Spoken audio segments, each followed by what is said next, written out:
예, 안녕하십니까. 여러분들의 백만장자입니다. 사랑합니다, 여러분. 예. 아무도 안 알려주는 이야기. 아무도 못 알려주는 거죠. 못 알려주는 이야기, 안 알려주는 이야기. 그렇지만 꼭 알아야 되는 이야기. 오늘 여러분들과 함께 어떻게 보면 썰입니다. 썰인데 어쨌든 사실과 근거를 바탕으로 한 언론 보도에 나온 거니까, 물론 우리 국내 언론 보도에는 많이 안 나온 게 아니라 안 나왔죠.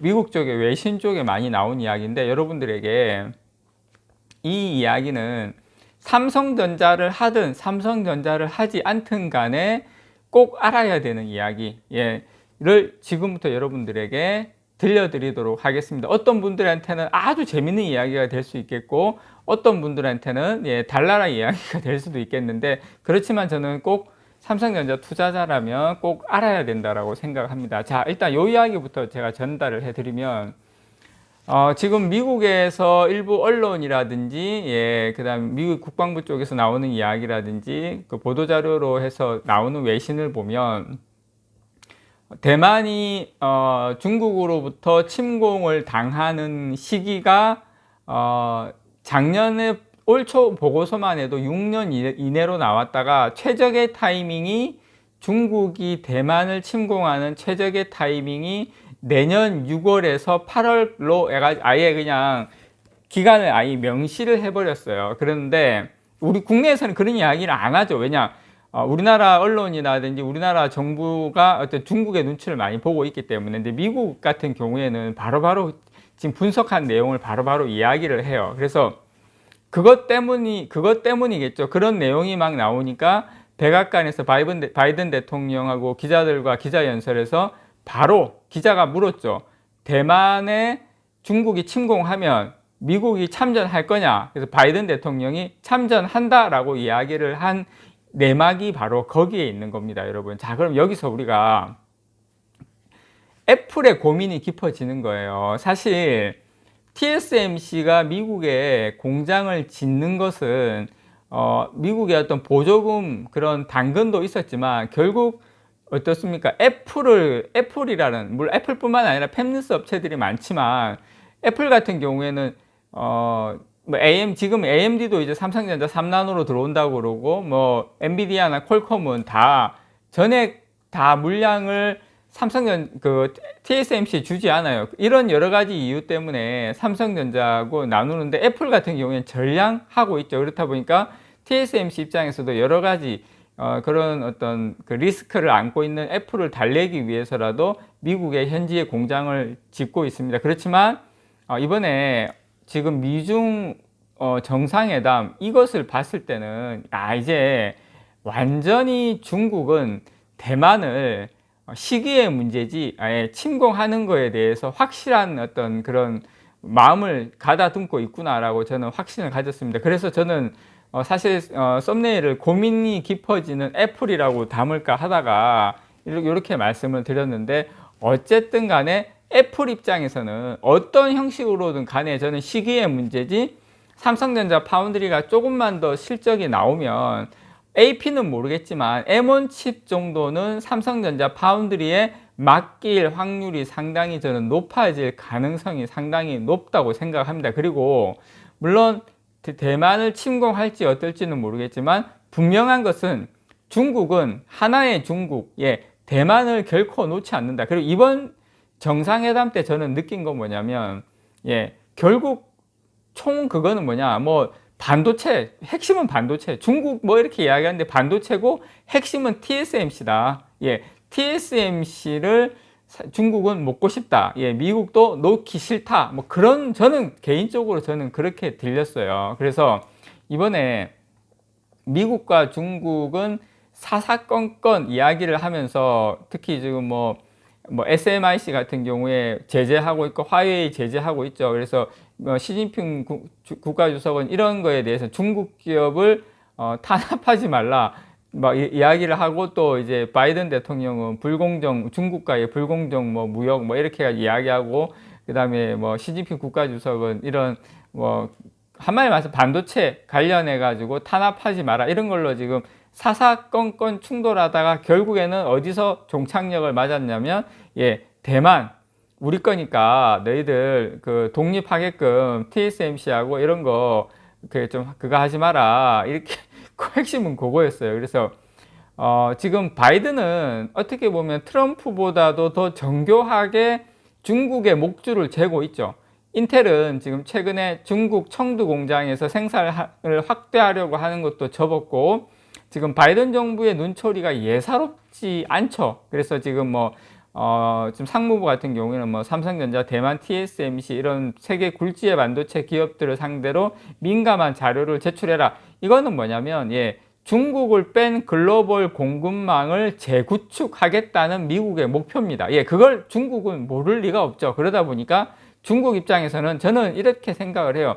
자, 내년 6월로 중국이 대만을 침공하겠다고 할 것 같다는 보고서가 나온 건 이유가 뭐냐면, 중국은 결국 중국이 중국몽을 살리려면, 시진핑이 내년에 다시 이제 재집권을 하려면 뭔가가 있고 뭔가가 보여줘야 되는데, 지금 문제는 미중과 대립이 지속되면서 어떻습니까? 이런 어떤 중국몽, 그런 반도체 굴기 이런 데 가는 데 있어서 미국이 철저하게 지금 채비를 하고 있죠. 지금 중국도 미국과 맞붙을 지금 또한 채비를 하고 있습니다. 그래서 중국은 어떤 형식으로든 간에 대만을 침공하는 시나리오를 착착 진행하고 있다. 지금 이번에 그 회담에서 대만 문제와 관련해서는 양보할 뜻이 없다는 점을 분명히 했습니다, 여러분. 그런데 여러분, 우리가 알아야 될 게, 그냥 삼성전자 사고 삼성전자 반도체 해가지고 지금 파운드리가 어떻고 3나노가 어떻고 DDR5 물론 그런 것도 중요합니다만은, 이런 중국과 미국의 패권 전쟁 속에서 반도체 지금 공급망을 중국을 완전히 조여놓고 이제 어떤 첨단 공정은 못 들어가게 하고, 그런 어떤 반도체 패러다임 속에서 중국이 지금 노리고 있는 아예 TSMC를 이참에 확 먹겠다라는 그러한 기류 속에서 우리나라 삼성전자는 그러면 어떤 방향으로 가야 되냐. 그리고 저는 개인적으로 중국이 더 노골적으로 비행기를 예를 들어 가지고 또 가까이 들어간다거나 이렇게, 아니면 국지전이 미국하고 중국하고든 간에 대만 해협에서 여러 가지 상황이 벌어지면, 애플의 고민은, 애플뿐만 아니겠죠. AMD든 퀄컴이든 엔비디아든, TSMC의 의존도가 높은 팹리스 업체들은 상당히 고민이 깊어질 수밖에 없다. 삼성전자에 오히려 손을 더 내밀 수도 있다. 근데 제일 안 좋은 시나리오는, 여기서 중국이 대만을 먹어버리는 건 또 그건 우리에게도 시나리오가 좋지는 않아요. 지금처럼 이렇게 긴장 구도로 가면서 같이 물량을 반반, 이렇게 서로 반반 윈윈할 수 있는 방향으로 가는 건 괜찮은데, 아예 중국이 TSMC를 먹어버리면, 저는 일시적으로는 이게 어떻게 바뀔지 모르겠지만 장기적으로는 또 그렇게 갈 수는 있겠죠. 아예 미국 입장에서는 TSMC가 더 중국이라고 생각을 해서 아예 EUV 장비도 못 들어가고 막아버릴 수는 있겠죠. 그러면 삼성전자한테 호재가 될 수는 있겠지만, 저는 그렇게 하기에는 우리 삼성전자가 아직까지 어떤 캐펙스라든지 이런 것들이 도저히 불가능한 상황이기 때문에, 결국 같이 가다 보면 결국 중국의 어떤 첨단 반도체를 인정할 수밖에 없는, 아주 미국 입장에서는 아주 안 좋은 시나리오도 갈 수 있다. 그래서 아마 미국에서는 어떻게 해서든지 지금 현재 이 추세대로 가려고 하겠죠. 그런데 중국이 견제를 확실하게 했습니다. 대만 당국의 어떤 미국에 의지한 독립을 완전히 차단할 목적으로 뭐라고 이야기하냐면, 대만에서 이런 추세는 매우 위험하다.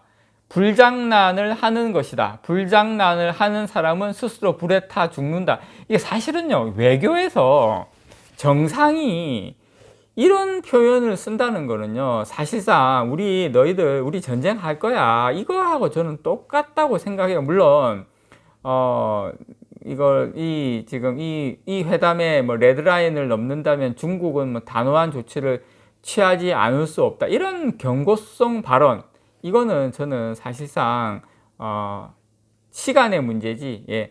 하나의 중국, 결국 중국은 대만을 아니 대만에 아무것도 없어도 먹을 건데 TSMC가 있는데 안 먹을 이유가 없죠. 그래서 저는 우리는 지금 물론 삼성전자 뭐 이재용 회장 미국 가서 뭐 고군분투하고 뭐 이렇게 하고 있는데 하여튼 요 부분, 예, 대만이 TSMC, 예, 어떤 중국이 어떻게 하고 있는지, 또 이런 팹리스 업체들이 지금 파운드리를 TSMC에 맡기고 있는데 앞으로의 방향은 지금 어떻게 될 것인지, 그러한 흐름을 보는 것도 적어도 최소한 뭐 다른 흐름까지는 우리가 모르더라도 아니면 안 보더라도, 예, 그런 정도의 눈은 가지고 세계 국제 정세를 바라볼 필요는 있다라고 여러분들에게 말씀을 드립니다. 이상 여러분들의 백만장자였습니다. 사랑합니다, 여러분.